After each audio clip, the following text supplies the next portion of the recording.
Hello बच्चों, स्वागत है आपका वापस से वाई अकेडमी के इस चैनल पे। बेटा हमारा जो पिछला वाला वीडियो था वो लेक्चर नंबर 5 था। ये वाला लेक्चर नंबर 6 है। पिछले वाले वीडियो में हमने क्या किया था, क्वेश्चन किया था, 30 तक क्वेश्चन कर लिया था। इस वाले वीडियो में क्या करेंगे, उससे आगे का क्वेश्चन करेंगे। क्या करेंगे, उससे आगे क्वेश्चन करेंगे और ये लेक्चर नंबर 6 है। ठीक है, तो जो हमारा क्वेश्चन नंबर 31 है, ठीक है, क्या है बेटा 31। क्वेश्चन नंबर 31 क्या बोला है, ध्यान से सुनिएगा। 31 ये हम किस पे क्वेश्चन कर रहे हैं, समझिएगा। सबसे पहले हमने आपको क्वेश्चन किस पे कराया, सबसे पहले सेल साइकिल पे किस पे कराया, माइटोसिस पे, उसके बाद मियोसिस पे। तो इस सेल साइकिल वाला हम कर चुके हैं, किस पे हम क्वेश्चन कर रहे हैं, माइटोसिस वाले पे। आज हम माइटोसिस वाले पे करेंगे, अगले वाले वीडियो में किस पे करेंगे, मियोसिस पे।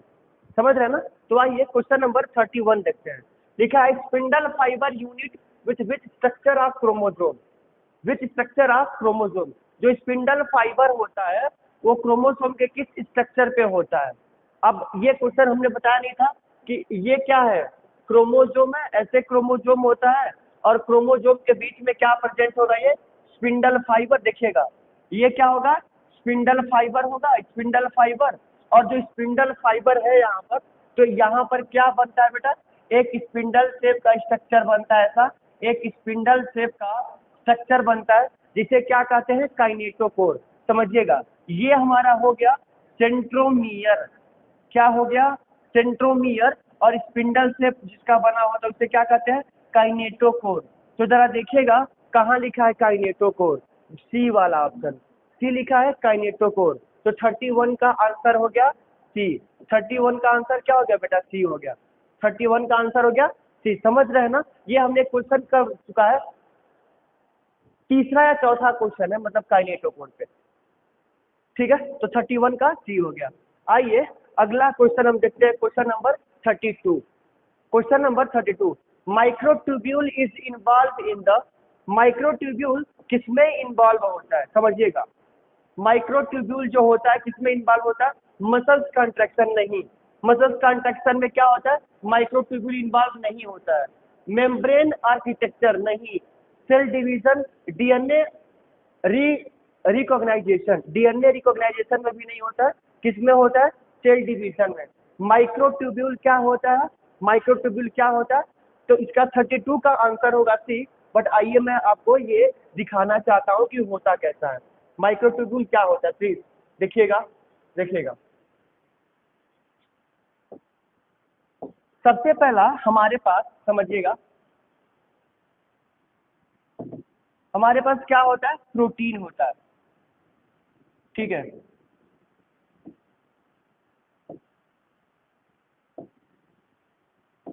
हम क्या बता रहे हैं बेटा, माइक्रोट्यूब्यूल, माइक्रोट्यूब्यूल। ठीक है ना। तो सबसे पहला हमारे पास क्या होगा, अल्फा ट्यूबुलिन प्रोटीन। ये जो पीला वाला है वो क्या है, अल्फा ट्यूबुलिन प्रोटीन है। दूसरा जो होगा, जो दूसरा होगा वो क्या होगा,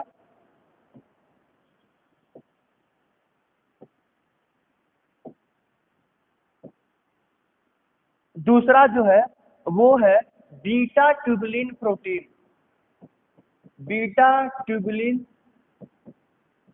प्रोटीन। इससे मिल करके बना क्या, इससे मिल करके बनेगा माइक्रोट्यूब्यूल। इससे मिल करके बनेगा, देखिएगा,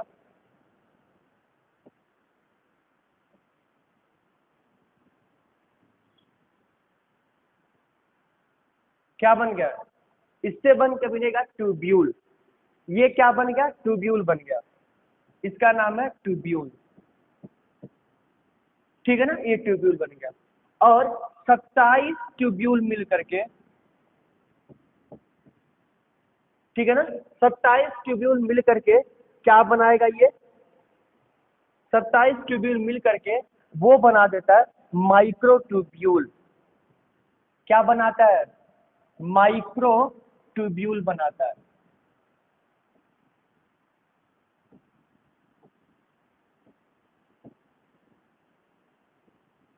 या हम इसे क्या कहते हैं, सेंट्रियोल। ठीक है, और इस सेंट्रियोल के ऊपर इस सेंट्रियोल के ऊपर क्या होता है, ऐसे एस्टर बना होता है, देखिएगा ऐसे क्या बना होता है, एस्टर बना होता है। यही एस्टर क्या होता है, यही एस्टर ना स्पिंडल फाइबर को बनाता है। तो ये क्या हो गया, ये हमारा हो गया माइक्रोट्यूब्यूल। माइक्रोट्यूब्यूल, अब ये माइक्रोट्यूब्यूल का काम क्या होता है बता दूं क्या, माइक्रोट्यूब्यूल का काम होता है स्पिंडल फाइबर को एराइज करना है। स्पिंडल फाइबर देखिएगा, स्पिंडल फाइबर एराइज इन microtubule. Microtubule spindle fibre arise होता है, ठीक है। स्पिंडल फाइबर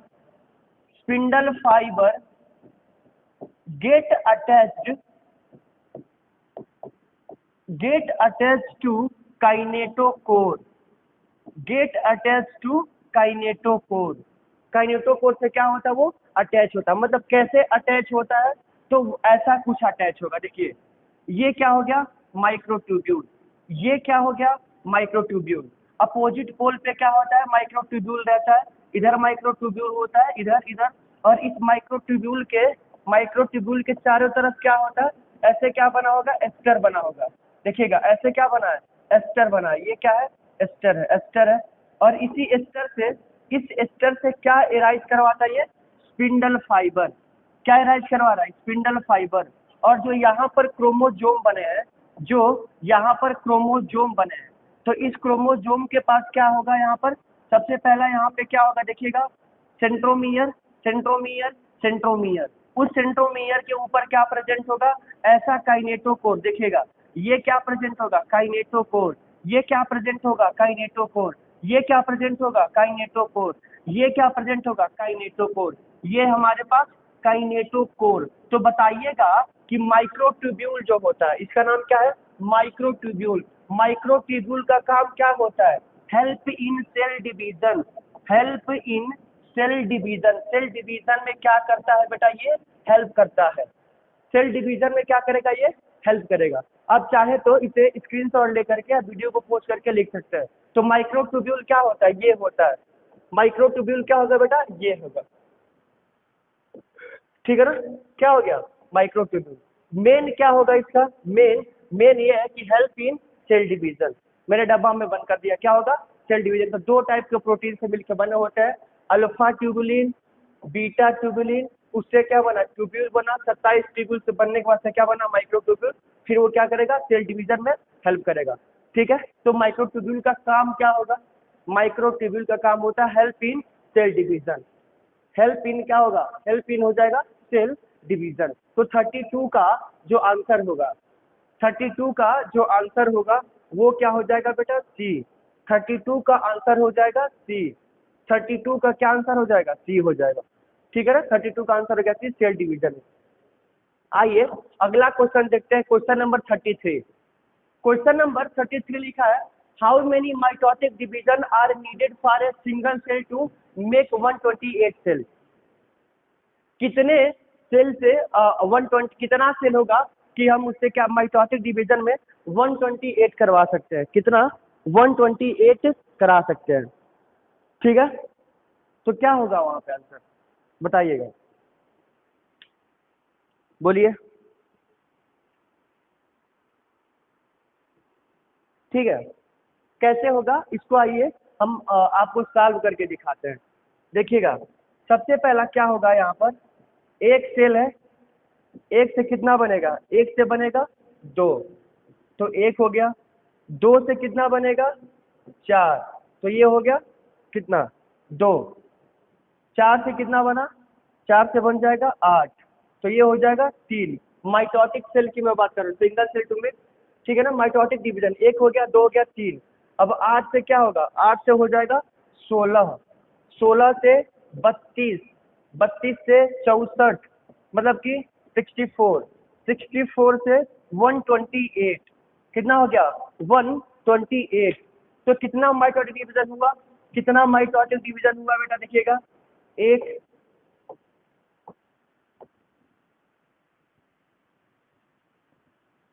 एक सेल है हमारे पास, उससे दो बना, तो यहाँ पर हो गया एक माइटोटिक डिवीजन, एक ये 2 mitotic division, 3 mitotic division, 4, 5, 6, 7 mitotic division से 128 सेल बन जाएगा। समझ रहे हैं? माइटोटिक डिवीजन का मतलब क्या होता है? एक सेल से 2 सेल का बनना, एक सेल से 2 सेल का बनना। तो ये एक सेल है, उससे क्या बन गया? 2 सेल बन गया, 2 से 4। तो जब 1 से 2 बना तो उसमें कितने माइटोटिक डिवीजन हुए? एक डिवीजन हुआ। तो 1 से में 2, 2 से 4, 4 से 8, 16, 32, 64 और 128। तो 128 बनाने के लिए 7 क्या होगा? माइटोटिक डिवीजन की जरूरत पड़ेगी। कितना? 7 माइटोटिक डिवीजन की जरूरत पड़ रही है। जो मैंने रेड कलर से लिखा है वो क्या है? माइटोटिक डिवीजन है। तो क्या हो गया? 128 के लिए 7, तो 33 का आंसर हो गया सी। 33 का आंसर हो गया सी। ठीक है, समझ रहे हैं ना? अब चाहे तो इसे लिख सकते हैं बेटा, स्क्रीनशॉट लेके आप देख लीजिए। क्वेश्चन नंबर 34 हम देखेंगे। क्वेश्चन नंबर 34, क्वेश्चन नंबर 34 जो लिखा है, during cell division, during cell division in apical meristem the nuclear membrane appears in। पूछ रहा है कि एपिकल मेरिस्टेम होता है जो सेल डिवीजन में, एपिकल मेरिस्टेम मतलब कि ऊपर वाला पार्ट, ऊपर वाला पार्ट। जैसे मान लीजिए कि ये अगर एक प्लांट है, ये प्लांट का जो ऊपर वाला है इसे एपिकल मेरिस्टेम बोलेंगे ऊपर, और नीचे भी क्या होता है? रूट में भी एपिकल मेरिस्टेम प्रेजेंट होता है। ठीक है, एपिकल मेरिस्टेम क्या होता है? ऊपर भी और नीचे भी प्रेजेंट होता है। तो पूछ रहा है in apical meristem nuclear membrane appear, nuclear membrane कहाँ अपीयर होगा? किस फेज में? Telophase, cytokinesis, metaphase, anaphase. तो मेटाफेज में क्या होता है? क्रोमेटिन स्टार्ट होता है कंडेंसेशन क्रोमोसोम बनाने में। एनाफेज में अलग होता है, टीलोफेज में वो क्या होता है? क्रोमोसोम ऐसे सेपरेट हो जाता है। तो 34 का आंसर हो गया ए। 34 का आंसर हो गया ए, क्योंकि टीलोफेज में क्या होता है? क्रोमोसोम क्या होता है? मूव टू अपोजिट पोल, और वो यू भी शेप का, अपोजिट भी शेप का, एक ऊपर से भी शेप और एक ऐसा भी शेप, ऐसा क्रोमोसोम बन जाता है। ऐसे क्या बन जाएगा? क्रोमोसोम। तो 35 का ए, सॉरी मैं 34 बोला था, 34 का ए हो जाएगा। 34 का क्या हो जाएगा? ए। आइए अगला क्वेश्चन देखते हैं। Question number 35। 35 क्या बोला है? Which of the following structure will not be common mitotic cell of a higher plant. Higher plant की बात करें, हायर प्लांट में, ठीक है। Which of the following structure will not be common, higher plant में कौन सा ऐसा कॉमन नहीं है माइटोटिक में? तो spindle fibre, cell plate, centromere. ठीक है, तो आपको मैं बताऊं तो प्लांट में सेंट्रियोल क्या होता है? नाट होता है, नहीं होता है। ठीक है, सेंट्रियोल नहीं होता है। बाकी spindle fibre, centromere, cell plate होता है, यही नहीं होता है। तो 35 का आंसर हो गया ए। क्या हो गया बेटा? 35 का आंसर हो गया ए। ठीक है ना? 35 का आंसर क्या हो गया? ए। अरे आप समझ रहे हैं ना? हाँ समझिएगा। 35 का आंसर हो गया ए। क्वेश्चन नंबर 36, क्वेश्चन नंबर 36 है, colchicine is an inhibitory chemical which stops the functioning of centriole, prevent attaching of centromere with the rate, prevent the spindle formation, prevent the formation equilibrate। Colchicine एक क्या होता है? एक chemical होता है। वो chemical का काम क्या होता है? उस केमिकल का काम क्या होता है? तो उस केमिकल का काम होता है prevent the spindle formation in mitosis. ठीक है ना? माइटोसिस में जो स्पिंडल फाइबर बनता है उसको क्या करना? फॉर्मेशन करना। तो 36 का आंसर हुआ सी। 36 का आंसर हो गया बेटा सी। कोल्चिसिन एक केमिकल होता है और वो प्रिवेंट करता है स्पिंडल फॉर्मेशन को। ठीक है, prevent the spindle formation in mitosis. Colchicine is a chemical to prevent the spindle formation in mitosis। 36 का C। Question number 37, which of the following represent the best stage to view the shape, size and number of chromosome? किसमें हम ठीक ठाक देख पाते हैं chromosome को? Prophase में नहीं, मेटाफेज में हाँ। मेटाफेज में हम क्या देख पाएंगे? क्रोमोसोम को ठीक तरीके से देख पाएंगे। ये मैं आपको बता चुका हूँ, ठीक है ना? तो इसका जो करेक्ट आंसर होगा वो क्या हो जाएगा, इसका करेक्ट आंसर हो जाएगा 33 का बी, 33 का होगा बी, ठीक है ना, 33 का बी मेटाफेज।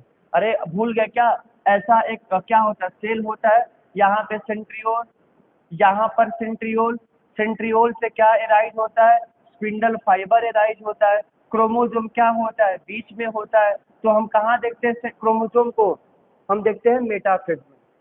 तो 37 का हो गया बी, 37 का बी। आइए अब अगला क्वेश्चन देखते हैं 38। क्वेश्चन नंबर 38 क्या बोला है, माइटोटिक एनाफेज, क्या बोला है, mitotic anaphase different from, mitotic anaphase differ from metaphase possessing. जो माइटोटिक एनाफेज होता है वो डिफर होता है मेटाफेज से, किससे, same the number of chromosome and same number of the chromatid, नहीं, half number of chromosome and half number of chromatid. ये किसमें होता है बताइएगा, ये होता है टीलोफेज में।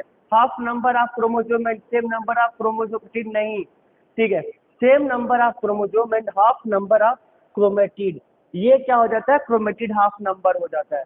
तो 38 का आंसर हो गया बेटा हमारा डी, 38 का आंसर क्या हुआ डी, है ना, 38 का आंसर हो गया डी। अगला क्वेश्चन, अगला जो हमारा क्वेश्चन है, ठीक है, तो बेटा हमने क्या किया, आपको क्वेश्चन कराया टोटल 38, ठीक है, 6 लेक्चर हमारा क्या हो गया, वो हो गया है, ठीक है। तो अभी तक हमने क्या कंप्लीट किया है, माइटोसिस को कंप्लीट कर लिया है। अगले वीडियो में अगर मैं आपको लेकर के आता हूँ तो क्या बताऊंगा, मियोसिस, क्या बताऊंगा, मियोसिस, ठीक है ना। तो हमारा माइटोसिस तक क्या क्या हो गया कंप्लीट, सेल साइकिल, माइटोसिस पे हमने 38 क्वेश्चन कर चुके हैं, ठीक है। अब आगे हम क्या करेंगे, मियोसिस पे क्वेश्चन कराएंगे, ठीक है। ओके, थैंक यू बेटा।